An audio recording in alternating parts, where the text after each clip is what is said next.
We should be live now.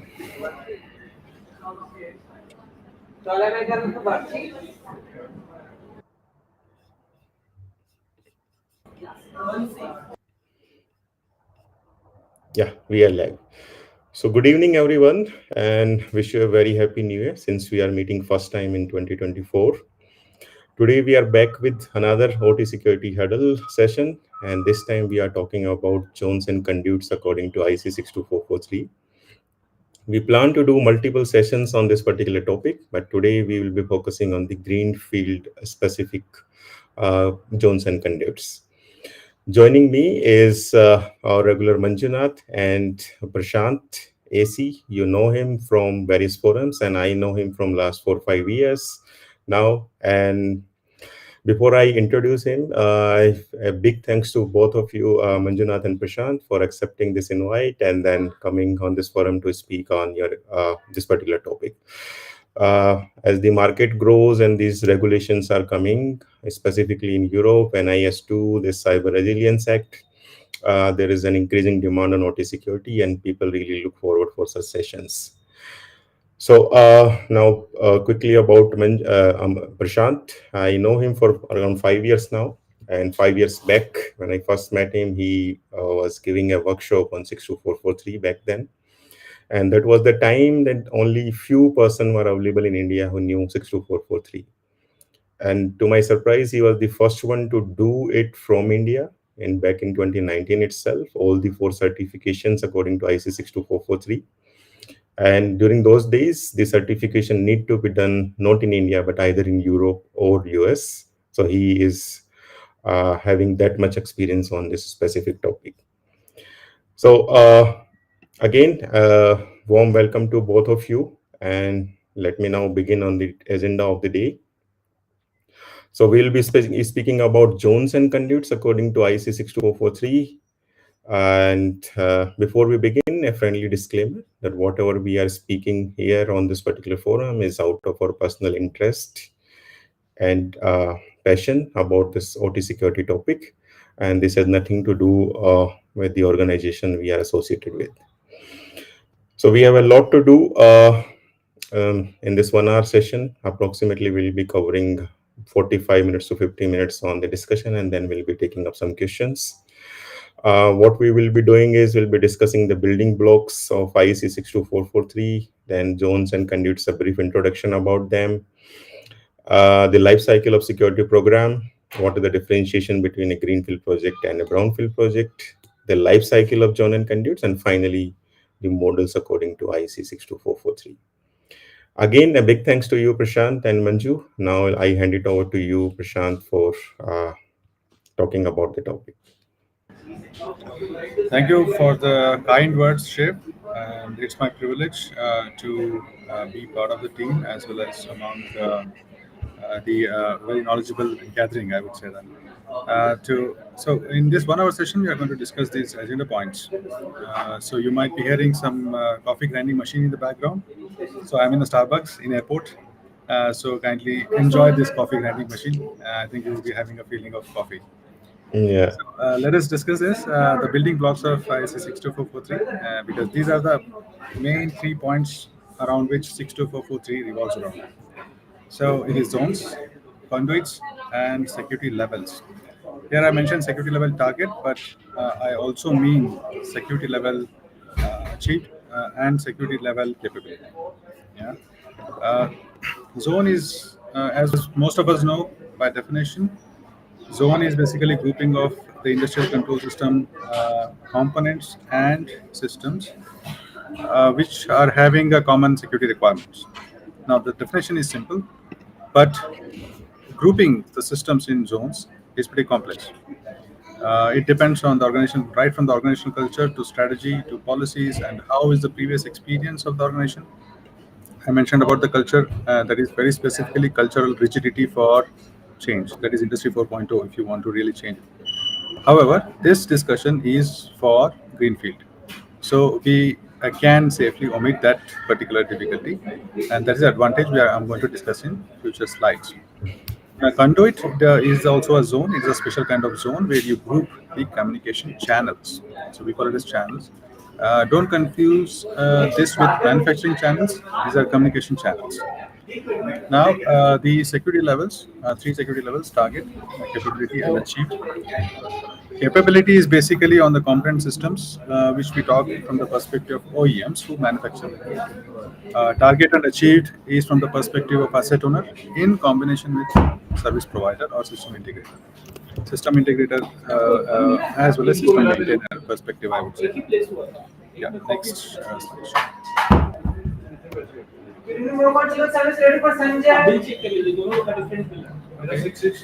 So the zones and conduits. Here I mentioned two pictures of zones and conduits. Basically, conduits is shown in a very simplest form.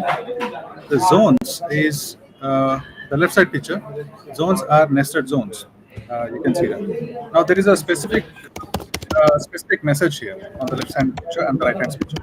The right hand picture shows the kind of a maturity level. Uh, okay. And the left hand side picture is where you start zoning the equipment round. So during the initial assessment, you would be having a less knowledge of your asset inventory, you would be having a less knowledge of your networking concepts. That's where you zone the complete, let us say, manufacturing bay area or control room, and then you will rework inside the control room to further segregate the systems. That is where you try to achieve the maturity eventually. And the right hand picture is the independent zone connecting to each other, which depicts a little more maturity compared to the left. I will also cover these parts in coming slides. Yeah. Next slide, please.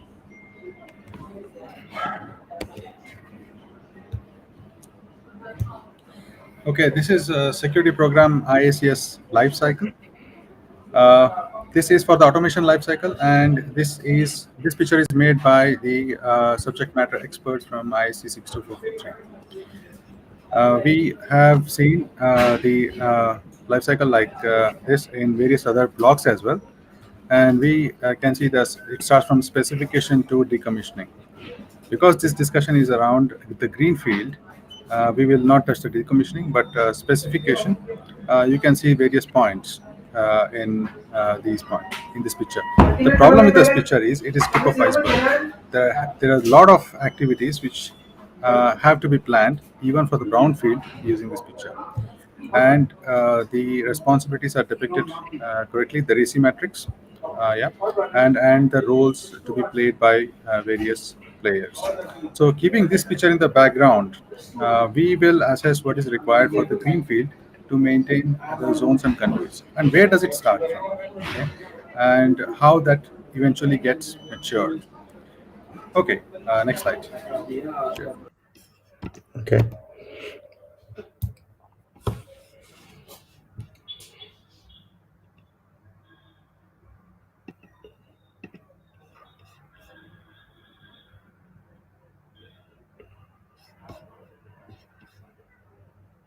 I think he is not there in the network. Okay, so he will join in a bit, I guess. Yeah, so Shiv, yeah, first of all, thanks very much for arranging this, and I would like to, thanks all the audience for, getting adjusted to the background noise. But anyways, so regarding the zones and conduits, specifically, it is defined in IEC 62443 standard. It is defined in 2-1, 3-3. There are various standards. Basically, what does it mean? I mean, zone is nothing but logical grouping of assets based on the functionality, criticality. Let us say in any of the plant, let us consider one of the oil and gas or a petrochemical plant where we have DCS, we have safety instrumented systems. So based on these functionality as well as on the critical to the process. So based on these, we segregate into a different zone. Yeah, Prashant, I was just mentioning about the the definition of zones. Yeah. Yeah, Please, thanks for please go that. ahead. Yeah, I just got disconnected. So the Greenfield project, this particular slide depicts the various life cycles in overview. It is not in detail. How the system or how the manufacturing facility is established. The first point is basically the feasibility study, where would like to establish a new manufacturing unit. Okay, and that's where he will start contacting his partners. One of the partners will be service provider in automation, and he or she will be responsible for right from procurement, the deciding factor, what equipment need to be procured, and how they should be established, including the safety. Okay. Now there are a few points we need to consider here. Most probably, the players would not be having the greenfield manufacturing unit for the first time. They might be having sites or factories already established, and they want to expand their business. This is in my experience, because it is not easy to have a greenfield manufacturing unit which is like 50,000 square meters, just like that. They already have manufacturing facility, which means they might be having this security culture. They might be having a strategy, policies, network diagrams, automation pyramid, the reference architectures, and so on. So generally, they ask the service providers to port all this. The difference is, or rather, I would say, advantage is, the greenfield gives us the flexibility to cut off the cultural rigidity, which means this can be directly ported for Industry 4.0. We need not to rework on the legacy systems. We can procure the new systems. We need not to consider the political scenarios, then how much to change and what are the roadblocks due to political scenarios. Obviously, it will be there from the old organization, but new organization gives us the flexibility to hire new people right from the management as well. And the service providers also on the service providers also in turn contact the OEMs who bring in new technologies like cloud connected or the artificial intelligence into your industry 4.0 environment. So that's where these are some of the points we need to consider when we are when the RFQ or RFP is floated by the asset owner. The other point we need to consider is the asset owner is also aware of 2-4, 432-4, which is a requirement for service provider. Service provider, in terms, there are two players in service provider. One is integrator, another is maintainer. And he or she can ask as asset owner the points or the evidence to qualify certain service providers. Service provider should be very well aware sure that what are they going to deliver from their previous experience, or as well as per 62443. So as a first step, it is a feasibility analysis. The asset owner, along with the service provider, as well as partners, study like construction partners, they will find the land, they will study the local regulations, the safety regulations, if it is process or chemical or petrochemical manufacturing. They will study what are the restrictions from that government. They will study what is the manpower, it's a local, or how to bring the manpower in, and what kind of construction it has to have. The budget will be allocated accordingly. The regulation, the strategy will be jotted down accordingly. Now, when the site is selected, the environmental approvals will be taken from the local government. Okay, accordingly, the safety norms will be studied by the safety department. Whether the safety department can be new, studying in that local land, or they can also be contributing from the previous organization, that is already established organizations. The tendering process will start in this phase. The planning and architecture, piping and instrumentation, electrical and HSE. That's where the automation expert will start entering. Till now, it was construction going on, or otherwise tendering was going on. Obviously, he will also participate in the tendering and jotting down the list, what is the requirement as part of 2-4 requirement for security. But here, the planning, architecture, and procurement or selection of the automation devices will start happening. The next phase is obviously the installation of the systems and solutions. Okay, there are two things here, systems and solutions. I want to clarify three terminologies in this discussion. One is component or product. Second terminology is system. Third terminology is solutions. Component and product is discussed in your 1-1 as well as 4-1 and 4-2. Okay. System is discussed in 3-2 and 3-3. The definition is the component is a independent product. For example, PLC. It means the component has the context of OEM. They produce the component, and the security level, the context is security level capability. Okay.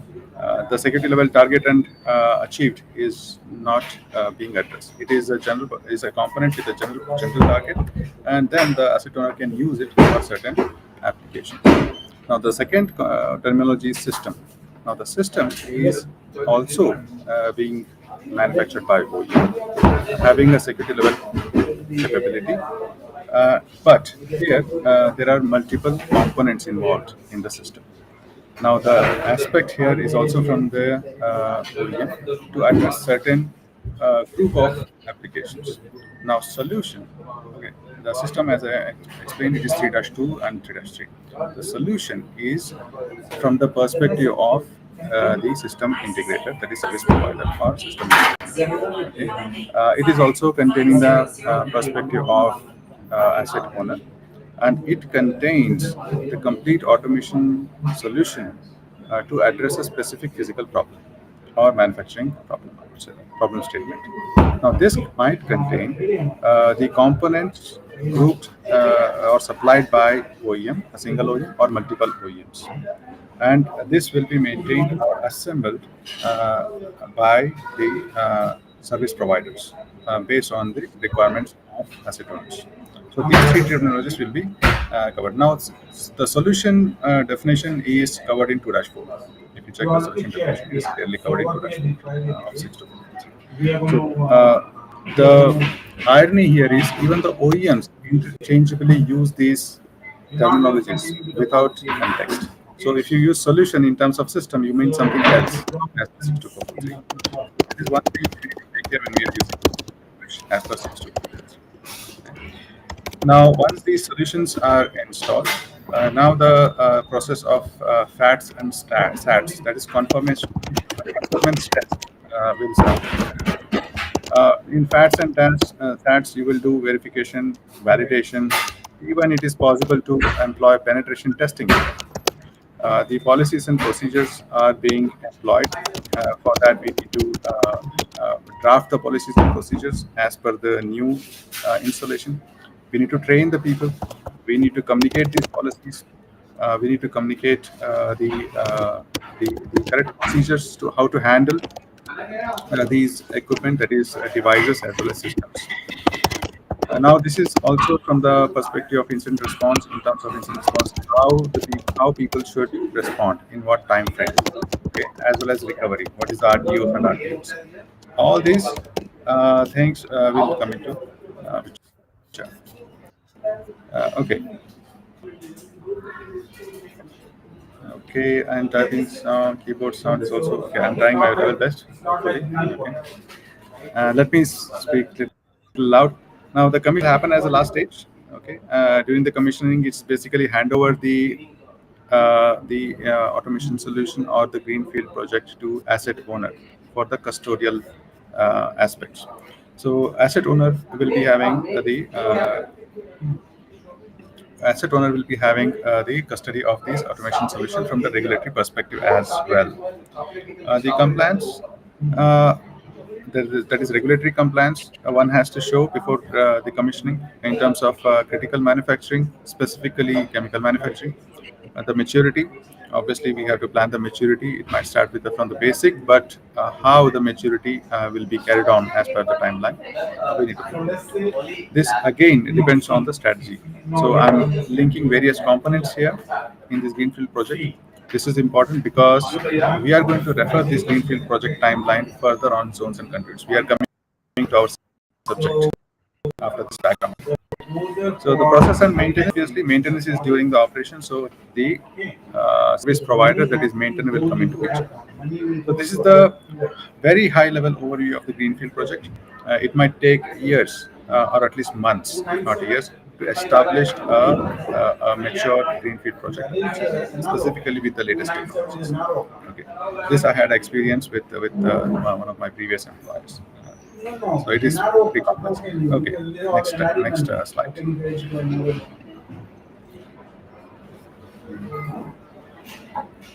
Okay, so zones and conduits life cycle.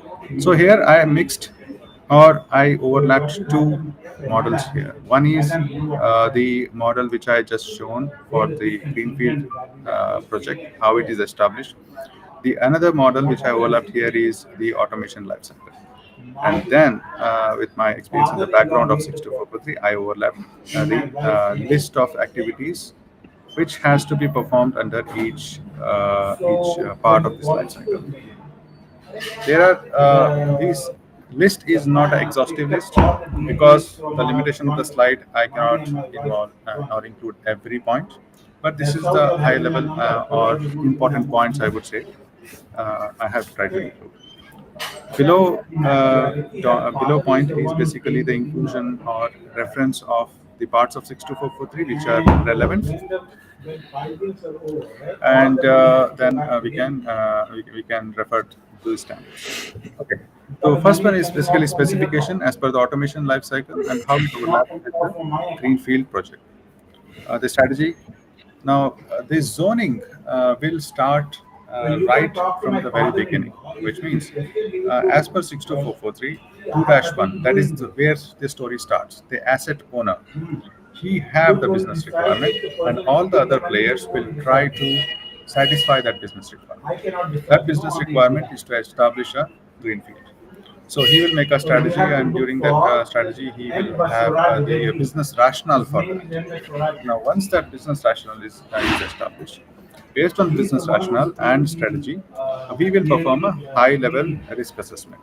Now, this is a very high-level risk assessment. This is not to state that there should not be a port 80 people, and this basically states that okay, there might be a HSE issue if somebody compromises our safety systems, and this HSE issue can be a community issue. It is not a single person getting injured, but let us say the hazardous chemicals might leak into the environment, and the nearby village might suffer a lot of casualties. Okay, then the business risk. Prashant, sorry to interrupt. I think Yeah. there is a lot of noise from the background, so I think some of the users were requesting. So what I'll do is probably you can mute yourself.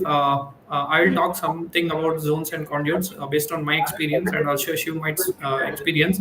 And we will have one more detailed session, maybe when you are, at the quiet Yeah, place. yeah. So So the yeah, that's noise is better. I think. really, Yeah, yeah, I the think noise is really buggy, and I see continuously Okay, the fine. comments are coming. comments are Let's do coming. that. Let's do that. Yeah, Yeah, Yeah, sure. sure. Sorry for the No interruption. Yeah. problem. yeah. No. No, but thanks for. I know that you had to travel unplanned, and still you kept the schedule. So we try to do our best, and these things do happen. I apologize once again for this inconvenience, and maybe what we can do is we can reschedule this entire event itself to keep the sanctity of the topic, because this is very important topic. And then I see a lot of people are actually showing their willingness to have it rescheduled. So better to reschedule it rather than keeping it half here and half there. So yeah, let's do that, Manju and Prashant. Maybe we can plan in 1 week's times or so, or maybe whenever you are available. Once again, my apologies, guys, and thank you for the support joining us here. I see there are a good number of people who joined today. The topic is itself very interesting topic, and we will see you guys very soon.